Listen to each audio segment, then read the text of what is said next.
আজকে আমি আপনাদের সাথে একটা ছোট্ট বিষয় শেয়ার করতে যাচ্ছি।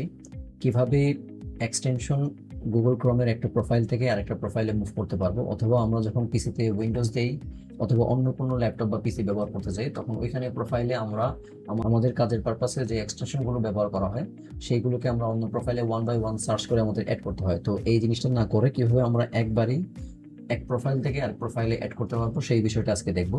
চলুন দেখি কিভাবে করতে হবে। সেজন্য আমাদের সর্বপ্রথম গুগলের সার্চ বারে চলে আসতে হবে। এখানে এসে লিখতে হবে এক্সটেনশন লিস্ট এক্সট্রাক্টর বা এক্সপোর্টার, এটা লিখলেই হবে। এরপর আমাদের গুগল ওয়েব স্টোরে চলে যেতে হবে। এরপর এখানে গিয়ে আমার এখানে বর্তমানে অ্যাড করা আছে, তো আমি একটু রিমুভ করে দিই।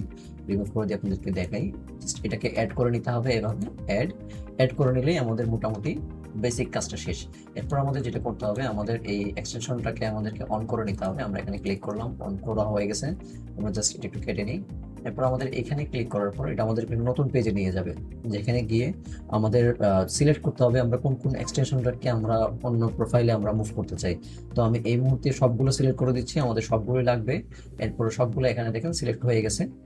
নিচে যে ফরম্যাটটা আছে এখানে এক্সটিএমএল ফরম্যাটে ক্লিক করবেন। ক্লিক করে হচ্ছে যে এক্সপোর্ট সিলেকশনে ক্লিক করলেই আমাদের ফাইলটা এখানে চলে আসছে। এখানে আমাদের ফাইল ডাউনলোড হয়ে গেলে আমাদেরকে নতুন প্রোফাইলে চলে আসতে হবে।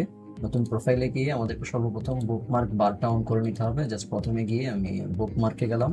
এরপর হচ্ছে ওপেন বুকমার্ক ম্যানেজারে চলে যাব। এরপর হচ্ছে এখানে গিয়ে আমরা একটা ফাইল জাস্ট ইম্পোর্ট দিব, ইম্পোর্ট বুকমার্ক। আমরা যে এসটিএমএল ফাইলটা ডাউনলোড করেছিলাম ওই এসটিএমএল ফাইলটা আমরা ইম্পোর্ট করে নিব।